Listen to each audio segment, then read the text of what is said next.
Welcome back to Melissa Talks, where we talk all things uniquely you. All the feels, fall edition. Good people, I am back.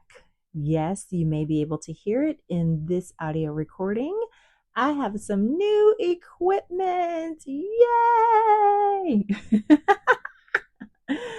And I am excited about it. And if anybody had the chance to catch last week's blunder of an episode, you were yeah, I don't believe in luck, but you were lucky to hear that because I deleted it everywhere after I realized my error in me trying to record in a different way. So yeah, if you got a chance to hear it, kudos to you. If not, you didn't miss anything at all.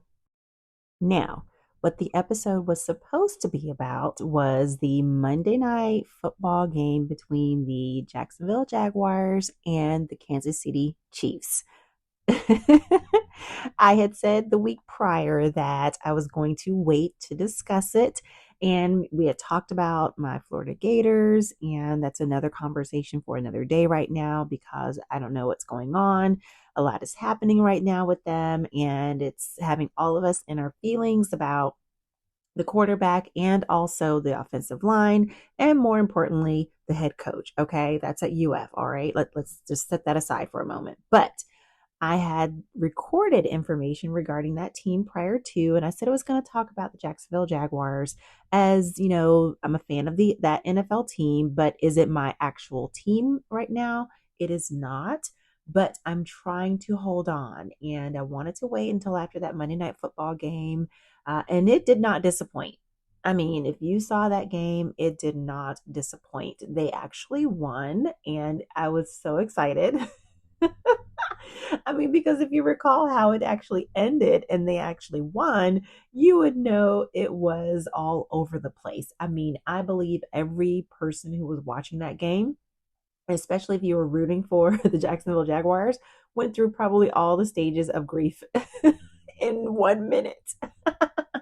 Because at the end, of course, the quarterback, Trevor Lawrence, had his foot stepped on in the red zone there. He fell twice, stumbled, like they said. I've seen people, laugh. He was like a newborn walking giraffe or something trying to get up.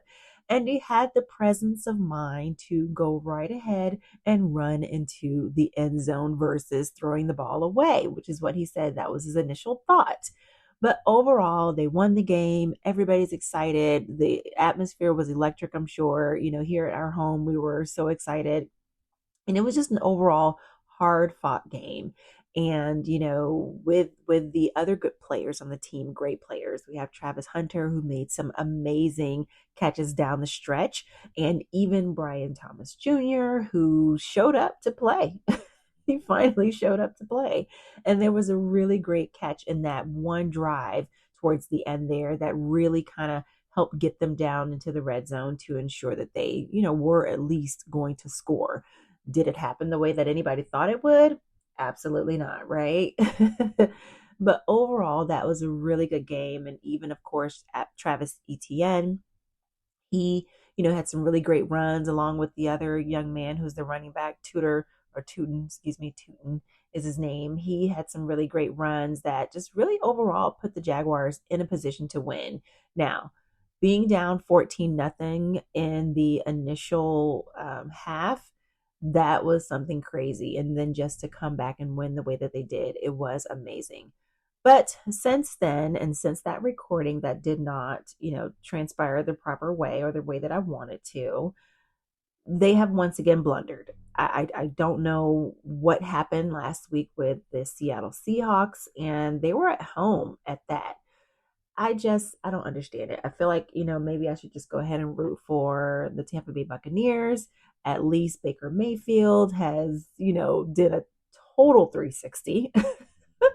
I mean, maybe he just needed the tutelage of Tom Brady, a team that would believe in him, because if he sat behind Tom Brady before, they won that Super Bowl and he eventually retired.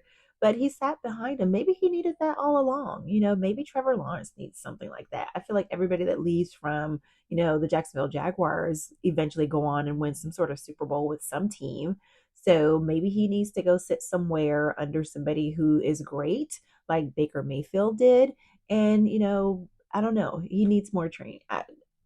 But like I said in the episode that did not, post, I'm giving him grace, which a lot of people are giving him grace simply because you have to be mindful of the fact that he has been through multiple head coaches and regimes, different offensive schemes, and he is now having to play without looking at a wristband. So they usually call that a wrist coach. So now the plays are being called, and he's having to remember the play from memory. That within itself is something to be mindful of. He really has adjusted as best he could. We're only some games in. We have multiple games to go. And I'm really hoping that he's able to, hone in on the fact that, hey, this is a new regime, new head coach. I can do this.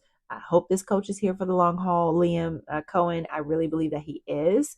And he is dedicated to this team and to the city, overall to, bring home some wins and at least get this team into the playoffs and hopefully post playoffs. I mean, there was a time when we were almost there, that's I'm not going to go into that, but the knee was not down. Okay. I'm just going to leave it at that. The knee was not down. All right. But, overall, again, he's done great to just, have been through so many different challenges with, again, head coaches and offensive schemes changing and so forth. But overall, he is the leader of the team and the manager of the team while on the field. Now, moving on to the defense, they have played lights out. I mean, you have to be mindful of this guy, Devin Lloyd. Like as you see, he has had an interception in every game. And that's just amazing within itself. I don't think he had one in this Seattle Seahawks game. No, he didn't have one. So there goes his streak. But overall, the team has been amazing. Even Travis Hunter playing, two-way and being on defense. He had some great defensive stops during the game against the Chiefs.